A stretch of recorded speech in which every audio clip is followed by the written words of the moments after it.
아줌마, 우리랑 장난하자는 거야? 검은 정장을 입은 조폭이 대야를 발로 걷어찼습니다.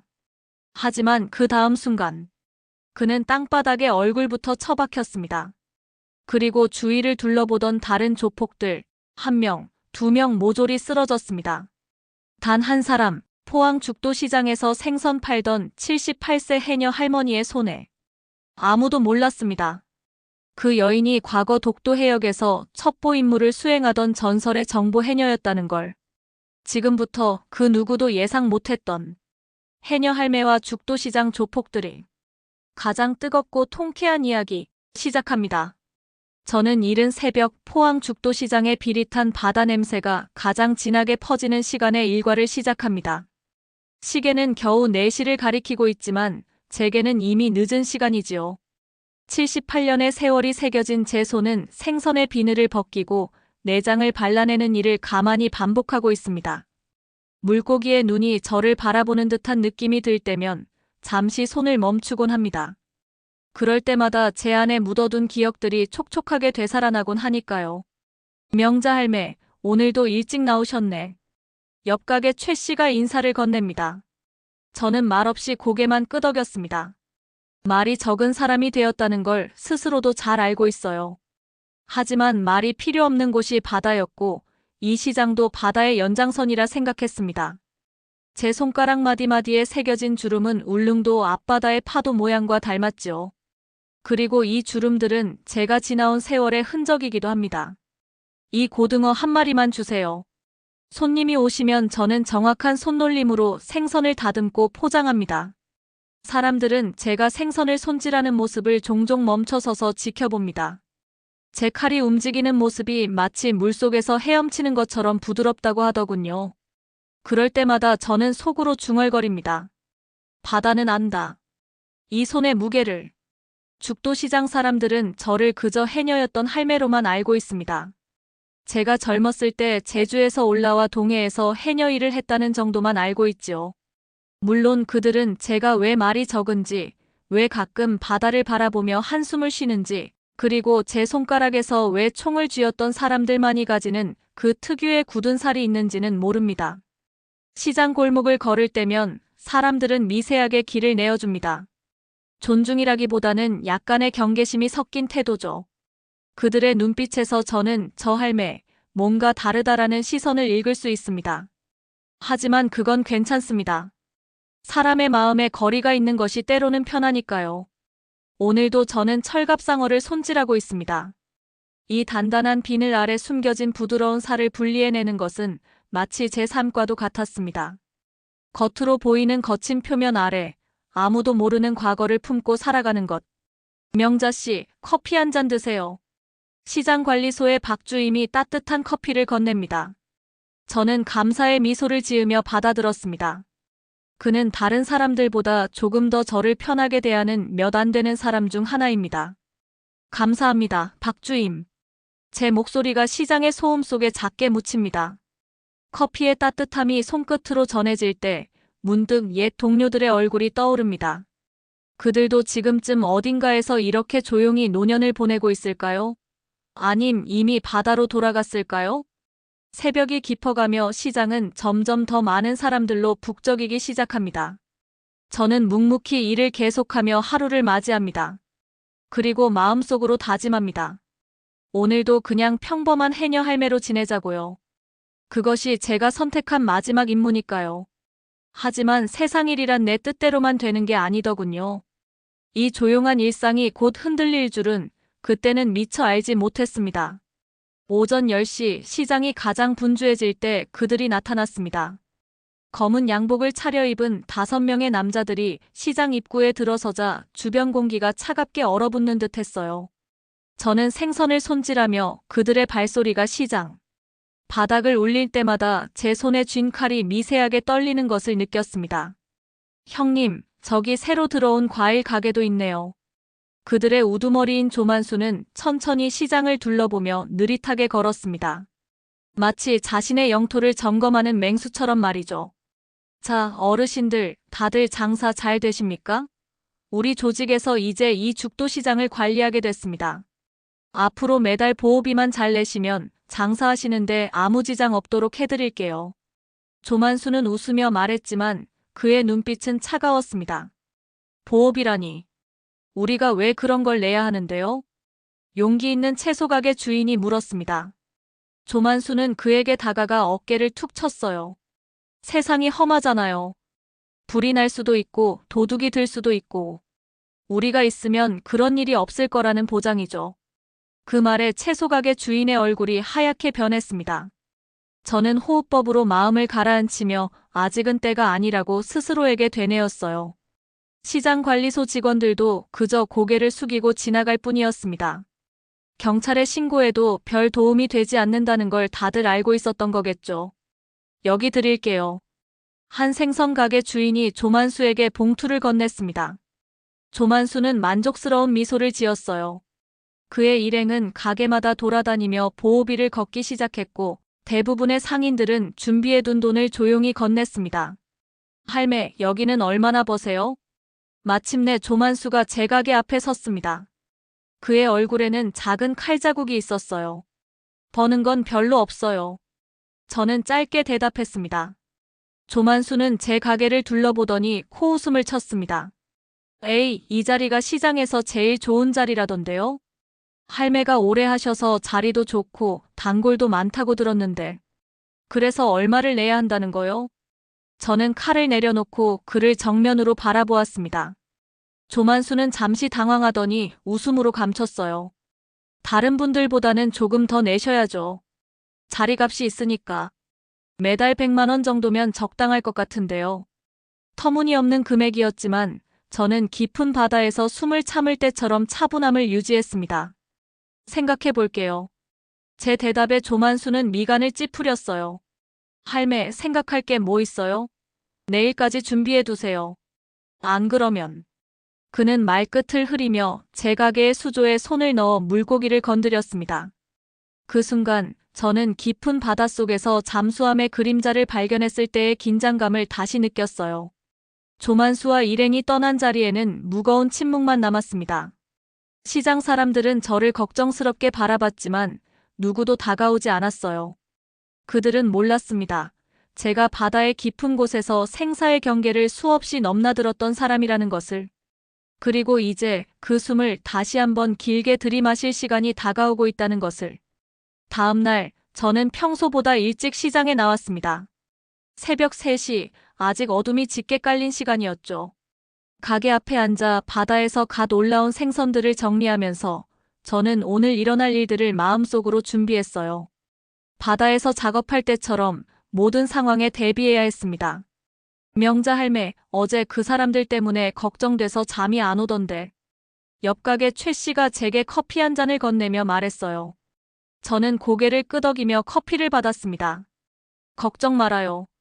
바다가 늘 그렇듯 파도는 왔다가 다시 가는 법이니까. 제 말에 최 씨는 의아한 표정을 지었지만 더 묻지는 않았습니다. 그는 제가 무슨 말을 하는지 이해하지 못했겠지요. 하지만 괜찮았어요.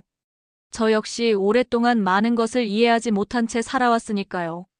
오전 10시가 되자 어제와 마찬가지로 검은 양복의 남자들이 시장에 나타났습니다. 이번에는 조만수를 포함해 3명뿐이었어요. 그들은 곧장 제 가게로 걸어왔습니다. 할매, 어제 말씀드린 거 준비하셨어요? 조만수가 잘난 체하며 물었습니다. 그의 눈빛은 어제보다 더 거만해 보였어요. 저는 묵묵히 생선을 손질하다가 잠시 손을 멈추고 그를 바라보았습니다. 준비 못했어요. 제 대답에 조만수의 얼굴에 순간 당혹감이 스쳤습니다. 하지만 그는 곧 비웃는 표정으로 바뀌었어요. 할매, 장난하시는 거예요? 다른 분들은 다 냈는데 왜 할매만 안 내세요? 조만수는 제 가게 앞에 놓인 생선들을 보더니 발로 대야를 툭 차버렸습니다. 물이 바닥에 쏟아지고 그 안에 있던 생선이 바닥에 나뒹굴었어요. 주변에 있던 손님들이 놀라 물러섰습니다. 이거 귀한 물건인데. 저는 바닥에 떨어진 생선을 주워 물로 씻으며 말했습니다. 그 순간 조만수가 제 어깨를 거칠게 잡았어요. 할매, 장사 계속하고 싶으면 돈 내세요. 이거 장난 아니에요. 그의 소나기 힘이 제 어깨를 아프게 눌렀지만 저는 표정 하나 변하지 않았습니다. 오히려 마음속 깊은 곳에서 평온함이 차올랐어요. 이런 감정은 오래전 북한 정찰선을 발견했을 때와 비슷했습니다. 그 손 치우세요. 제 목소리는 작았지만 단호했습니다. 조만수는 오히려 더 세게 제 어깨를 쥐었어요. 어쩔 건데요, 할매? 그 순간 저는 그의 손목을 잡았습니다. 해녀로 평생을 살아온 제 손아귀 힘은 만만치 않았죠. 조만수는 놀란 표정으로 저를 바라보았어요. 그 손 다시 뻗으면 너는 손을 잃을 거다. 제 목소리는 더욱 낮아졌지만 그 속에 담긴 의지는 더욱 단단해졌습니다. 조만수는 제 말을 비웃으며 다시 한번 손을 뻗어 제 앞에 생선을 집어들었어요. 그 순간이었습니다. 제 손에 들려있던 금속대야가 번개처럼 그의 손목을 내리쳤습니다. 정확하게 신경이 모이는 부분을 노린 일격이었어요. 날카로운 비명과 함께 조만수의 손이 탈구되어 비정상적인 각도로 꺾였습니다. 아! 조만수가 쓰러졌고 그의 부하들이 당황해 앞으로 뛰어왔어요. 하지만 저는 이미 다시 생선을 손질하고 있었습니다. 마치 아무 일도 없었다는 듯이 말이죠. 뭐야 이 할매가. 조만수의 부하 중 하나가 소리쳤습니다. 그가 주먹을 들어 올리려는 순간 제 손에서 생선칼이 빛났어요. 그것은 위협이 아닌 단지 제가 생선의 비늘을 벗기는 동작이었을 뿐입니다. 하지만 그 순간적인 움직임에 그들은 본능적으로 뒤로 물러섰어요. 병원에 데려가. 저는 차분히 말했습니다. 그들은 신음하는 조만수를 부축해 시장을 빠져나갔어요. 주변은 완전한 침묵에 휩싸였고 모든 사람들의 시선이 저에게 꽂혔습니다. 다쳤나요? 손목이 조금 삐었을 뿐이에요. 곧 나을 겁니다. 저는 담담하게 말하며 바닥에 떨어진 생선들을 정리했어요. 하지만 시장 사람들의 눈빛이 달라졌다는 것을 느낄 수 있었습니다. 그들의 시선에는 더 이상 경계가 아닌 놀라움과 경외감이 담겨 있었어요. 그날 오후 시장은 어제와는 다른 분위기였습니다. 사람들은 제 가게 주변을 지날 때마다 존경의 눈빛을 보냈고 몇몇은 조심스럽게 다가와 음식을 건네기도 했어요. 저는 그저 평소처럼 일했지만 마음속으로는 알고 있었습니다. 바다 위의 잔잔한 표면 아래 숨겨져 있던 제 모습이 조금씩 드러나기 시작했다는 것을. 조만수의 병원행 소식이 시장 전체에 번개처럼 퍼졌습니다. 사람들은 수군거렸고 저를 바라보는 시선이 달라졌어요. 그날 저녁 시장 뒤편 작은 포장마차에 몇몇 상인들이 모였습니다. 명자 할매 한잔 하시죠. 박주임이 소주잔을 내밀었어요. 저는 망설이다 받아들었습니다. 한 모금 마시자 목구멍이 따끔거렸어요. 할매, 대체 어떻게 그런 일을 하신 거예요? 조만수가 이 지역에서 꽤 세력이 있는 사람인데. 최 씨가 조심스럽게 물었어요. 저는 낡은 손을 바라보았습니다. 이 손은 바다에서 단련됐어요. 해녀의 손이지요. 그러자 오래된 생선 가게를 운영하는 김 씨가 말했습니다. 할매, 그냥 해녀는 아니었다면서요? 제 작은 형이 해경에 있었는데 할매 이야기를 들은 적이 있어요. 할매는 그냥 해녀가 아니라 정보 요원이었다면서요? 주변이 조용해졌습니다. 모두의 시선이 저에게 향했어요. 저는 잠시 침묵했습니다. 그건 아주 오래전 이야기예요. 목소리가 작게 떨렸습니다. 그 순간 바닷속의 기억들이 파도처럼 밀려왔어요. 1970년대 후반, 저는 제주에서 올라와 울릉도 근처에서 해녀로 일했습니다. 그때 북한 잠수함들이 자주 출몰했지요. 해군에서 저희 같은 해녀들에게 협조를 요청했어요. 저는 천천히 말을 이어갔습니다. 술잔을 돌리던 손길들이 멈추었어요. 해녀들은 바다 상태를 누구보다 잘 알았습니다. 해류의 흐름, 지형의 변화, 날씨에 따른 바다의 상태까지. 그래서 저희는 자연스럽게 정보원이 되었지요. 그럼 할매는 정부 요원이었던 거예요? 공식적인 요원은 아니었어요. 그저 필요할 때 바다에서 본 것을 알려주는 협력자였지요. 하지만 시간이 지나면서 특별훈련도 받았습니다. 긴급 상황 대처법, 정보 전달 방식, 기본적인 자기 방어술까지요. 그럼 할매는 왜 그만두고 여기 포항으로 오신 거예요? 박주임이 물었습니다. 제 시선이 멀리 바다 쪽으로 향했어요. 제 남편과 아들이 모두 바다에서 실종됐어요. 남편은 어선을 타고 나갔다가 폭풍을 만났고 아들은 저와 같은 일을 하다가 북한 함정과 마주쳤지요. 목소리가 떨렸습니다. 바다의 소리가 귓가에 울렸어요. 두 사람 다 시신조차 찾지 못했습니다. 그래서 더 이상 그곳에 있을 수 없었어요. 모든 것을 정리하고 여기 포항으로 왔지요. 그리고 말없이 생선만 팔았습니다. 그게 20년 전 일이에요. 테이블에 무거운 침묵이 내려앉았습니다. 누군가 제 어깨를 토닥였어요. 그래서 할매가 조만수 같은 놈도 그렇게 제압할 수 있었군요. 김 씨가 말했습니다. 저는 미소 지었어요. 그건 해녀의 힘이에요. 바닷속에서 오랜 시간 숨을 참고 거친 파도와 싸우며 단련된 힘이지요. 특별한 건 아닙니다. 할매, 이제 어쩌실 거예요?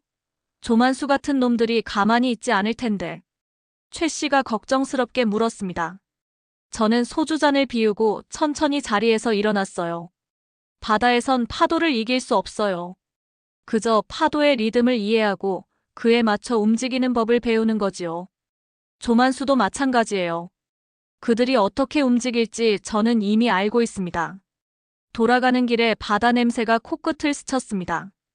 저는 알았어요. 제가 오랫동안 숨겨왔던 과거가 이제 다시 제 앞에 파도처럼 밀려오고 있다는 것을. 하지만 이번에는 그 파도에 맞서 싸울 준비가 되어 있었습니다.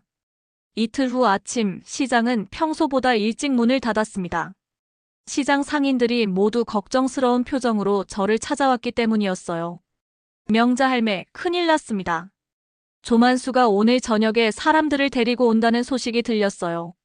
박주임이 급하게 말했습니다. 저는 생선을 손질하던 손을 멈추고 그를 바라보았어요. 몇 명이나 온다고 하던가요? 10명은 넘는데요.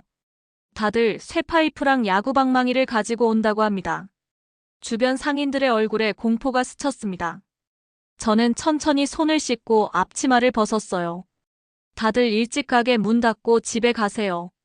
저 혼자 있을게요. 할매, 그게 무슨 말씀이세요? 경찰에 신고해야죠. 최 씨가 놀라 외쳤습니다. 저는 고개를 저었어요. 경찰이 와봤자 조만수 같은 사람들은 잠시 물러날 뿐이에요. 근본적인 해결이 되지 않습니다. 그럼 할매 혼자서 어떻게 하실 건데요? 그들 모두를 상대할 수는 없잖아요. 저는 조용히 미소 지었습니다. 바다에서 숨을 참는 법을 배운 사람은 위기의 순간에 더욱 평온해진다는 것을 그들은 몰랐지요. 걱정 마세요. 이 할매, 아직 숨 안 죽었어요. 저는 천천히 가게를 정리하기 시작했습니다. 대야에 소금물을 채우고 생선칼을 정돈했어요. 상인들은 어쩔 줄 몰라 하다가 하나둘 자리를 떠났습니다. 마지막으로 박주임이 문간에 서서 말했어요. 꼭 살아계셔야 합니다, 할매. 저는 고개를 끄덕였습니다. 그가 떠난 후 저는 가게 안을 천천히 둘러보았어요. 바닥에는 소금물을 살짝 뿌려 미끄럽게 만들었고 생선칼은 눈에 띄지 않는 곳에 배치했습니다. 그리고 깊게 숨을 들이마셨지요. 바다는 몸으로 싸우는 게 아니라 숨으로 싸우는 거야. 제가 스스로에게 중얼거렸습니다. 해가 저물고 시장이 어둠에 잠겼을 때 멀리서 발소리가 들려왔어요. 여러 명이 함께 걸어오는 소리였습니다. 저는 조용히 대야 옆에 앉아 기다렸어요. 여기다 이 가게. 조만수의 목소리가 들렸습니다. 그의 오른손에는 붕대가 감겨 있었어요. 그의 뒤로 10명 가까운 남자들이 서 있었습니다. 모두 쇠파이프나 야구방망이를 들고 있었죠. 이 할매, 내 손목을 다치게 했지? 오늘은 내가 할매 팔다리를 부러뜨려줄 차례야. 조만수가 위협적으로 말했습니다. 저는 천천히 자리에서 일어났어요. 어서 오세요. 차라도 한 잔 드릴까요? 제 말에 조만수가 코웃음을 쳤습니다. 그는 부하들에게 신호를 보냈고 그들은 일제히 저를 향해 달려들었어요. 그 순간 저는 깊은 바다에 들어갈 때처럼 숨을 깊게 들이마셨습니다. 바닷속에서 숨을 참는 법을 배운 해녀의 몸은 위기의 순간에 더욱 집중력을 발휘한다는 것을 그들은 몰랐지요. 저는 소금물을 뿌린 바닥 위에서 마치 물 위를 미끄러지듯 몸을 움직였습니다. 첫 번째로 달려든 남자는 미끄러운 바닥에 넘어졌고 두 번째 남자의 야구방망이는 공중을 휘저었을 뿐이었어요. 저는 생선칼은 쓰지 않았습니다. 대신 해녀로서 단련된 손과 팔의 힘을 이용해 그들의 급소를 정확히 가격했지요. 너무 깊이 다치게 하지는 않았습니다. 그저 잠시 움직이지 못하게 할 정도로만요.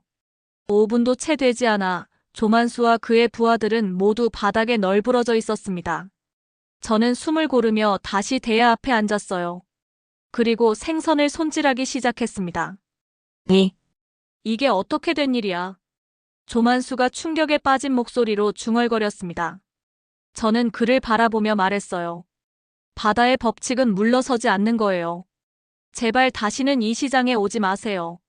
그날 밤 조만수와 그의 부하들은 자신들의 몸을 겨우 끌고 시장을 떠났습니다. 그리고 저는 알았어요. 그들이 다시는 돌아오지 않을 것임을. 다음 날 아침 시장은 평소와 다른 활기로 가득했습니다. 상인들이 일찍부터 모여 수군거리며 저를 바라보았어요. 제가 가게 앞에 도착하자 박주임이 달려왔습니다. 명자 할매, 정말 괜찮으세요? 어제 밤에 무슨 일이 있었는지 다들 알고 있어요. 저는 고개를 끄덕이며 가게 문을 열었습니다. 손이 약간 부어 있었지만 심각한 부상은 없었어요. 괜찮습니다. 그냥 조금 시끄러웠을 뿐이에요. 시끄러웠다니요. 할매 혼자서 조폭 10명을 물리치셨다면서요. 최 씨가 흥분해서 말했습니다. 저는 담담하게 대답했어요. 그저 해녀의 몸으로 살다 보니 위기 상황에서 판단력이 좋아졌을 뿐입니다. 특별한 건 없어요. 하지만 시장 사람들은 달랐습니다. 그들의 눈에는 존경과 감사의 빛이 가득했어요. 오전 내내 상인들이 차례로 제 가게를 찾아와 감사 인사를 전했습니다.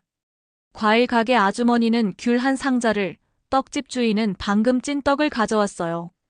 명자 할매 덕분에 우리가 살았어요. 이제 그 나쁜 놈들이 다시는 오지 못할 거래요. 시장의 분위기가 달라졌습니다.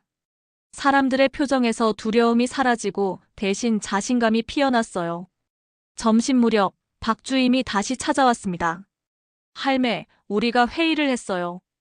이제 우리 시장은 우리가 지키기로 했습니다. 그는 종이 한 장을 내밀었어요.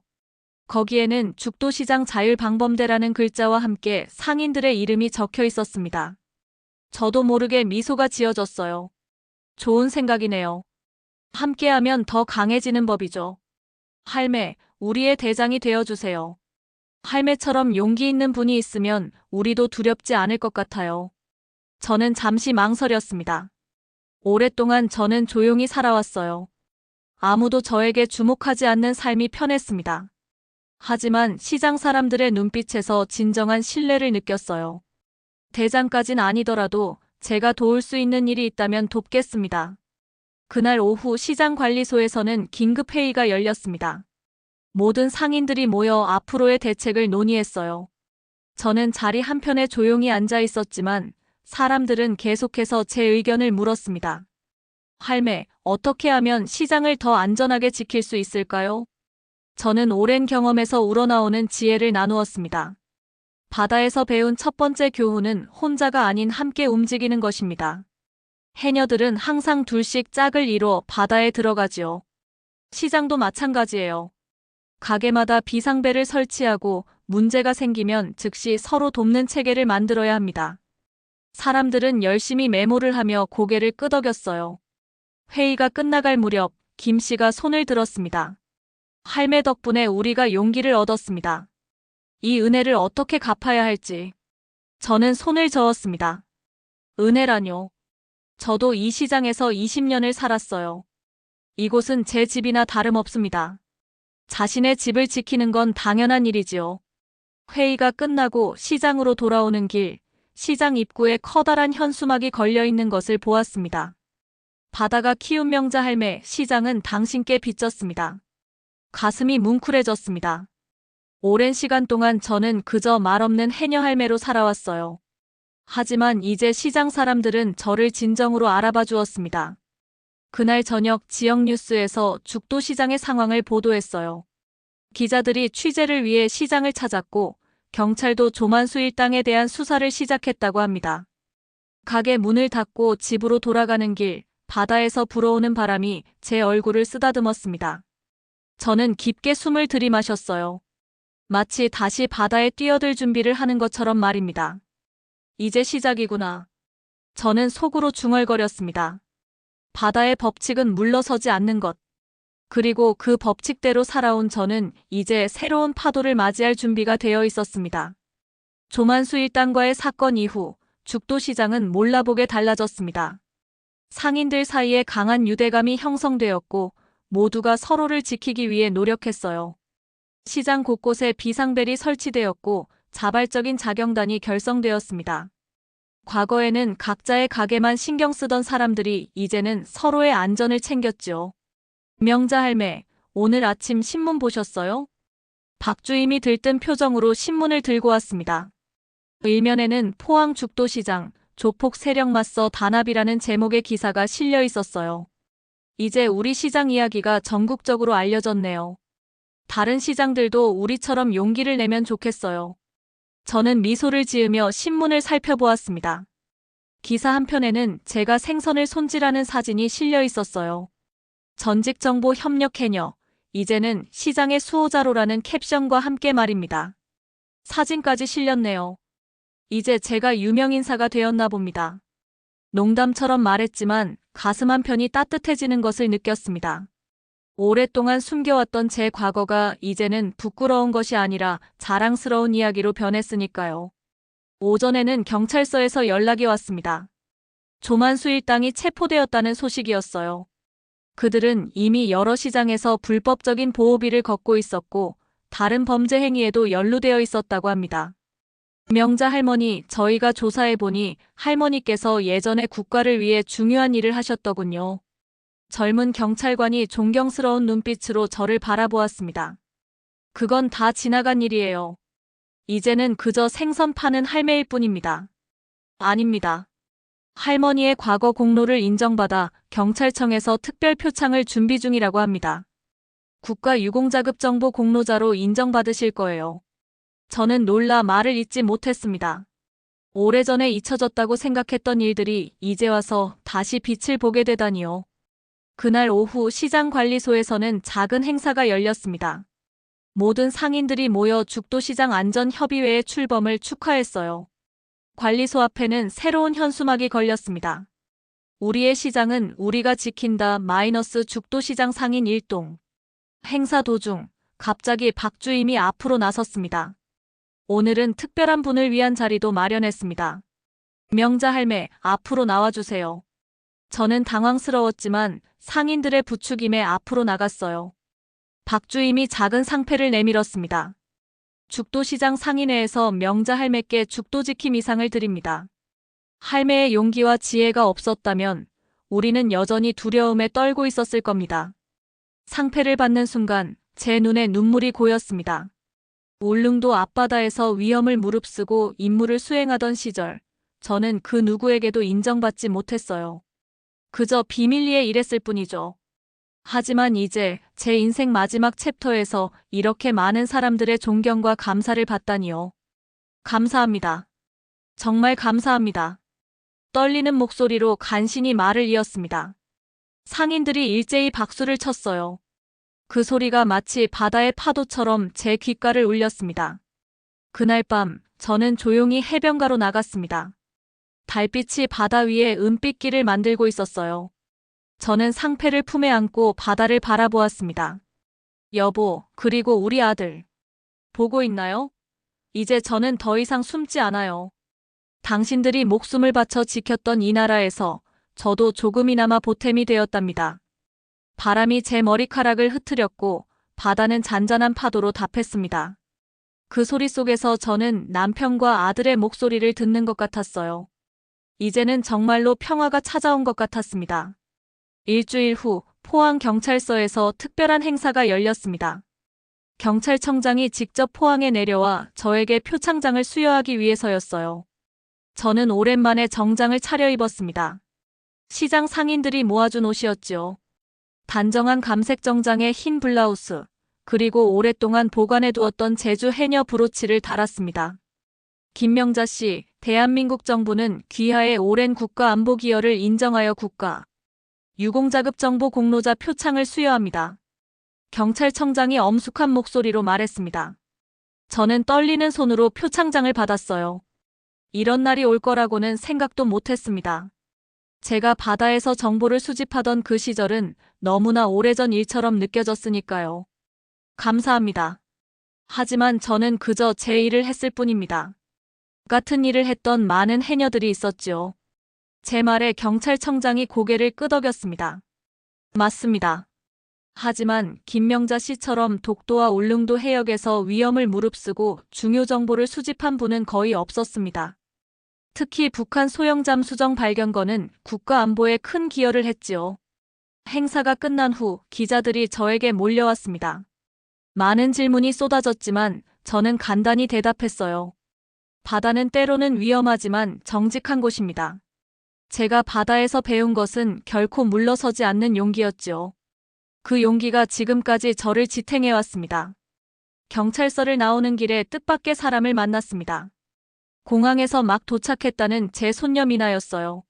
미국에서 공부하던 미나가 갑자기 귀국했다고 합니다.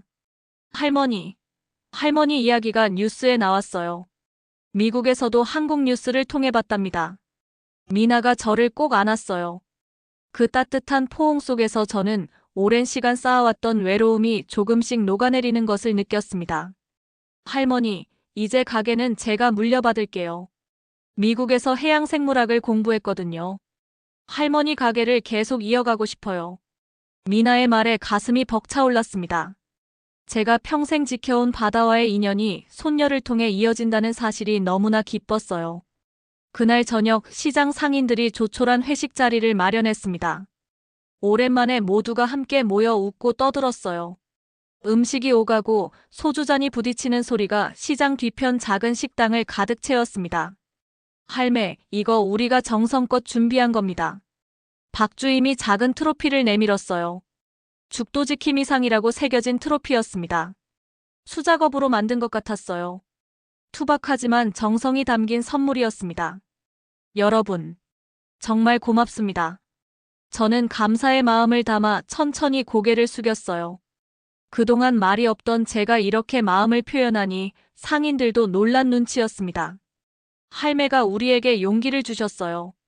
이제 우리 시장은 더 이상 누구에게도 당하지 않을 겁니다. 김 씨가 소주잔을 들어 올렸습니다. 모두가 잔을 부딪혔어요. 그 소리가 마치 파도 소리처럼 경쾌하게 울렸습니다. 회식이 끝나고 저는 미나와 함께 바닷가로 향했습니다. 포항의 밤바다는 언제나처럼 고요했어요. 달빛이 물결 위에 부서지며 아름다운 풍경을 만들어냈습니다. 할머니, 어떻게 그렇게 용감할 수 있었어요? 조폭들도 물리치고. 미나가 물었습니다. 저는 미소 지으며 대답했어요. 바다에서 배웠단다. 바다는 내가 숨을 얼마나 길게 참을 수 있는지 끊임없이 시험했어. 그리고 그 시험을 통해 나는 더 강해졌지. 미나의 손을 잡고 바다를 바라보면서 저는 문득 깨달았습니다. 제 인생이 마치 바다와 같았다는 것을요. 때로는 거칠고 때로는 고요했지만 결국에는 모든 것을 받아들이고 포용했다는 점에서 말입니다. 이제 나도 편히 숨 쉴 수 있겠네. 바닷가에 홀로 앉아 조용히 중얼거렸습니다. 바람이 제 말을 받아 바다 멀리 실어 날랐어요. 어쩌면 그 말이 울릉도 앞바다에서 영원히 잠든 남편과 아들에게도 닿았을지 모릅니다. 바다는 끝없이 펼쳐져 있었고 파도는 변함없이 밀려왔다 밀려갔습니다. 그 속에서 저는 평화를 찾았어요. 바다도 사람도 때가 되면 모든 것을 받아준다는 진리를 말입니다. 저는 깊게 숨을 들이마셨습니다. 이번에는 숨을 참기 위해서가 아니라 새로운 시작을 위해서였어요. 제 앞에는 아직 많은 파도가 기다리고 있었지만 이제 저는 두렵지 않았습니다. 바다가 저를 키웠고 바다가 저를 단련시켰으니까요. 바다의 딸 해녀 김명자의 이야기는 이제 시작이었습니다. 한편의 이야기 그리고 여러분의 마음속에 남을 여운. 사는 게 사연이더라 다음 이야기로 돌아오겠습니다.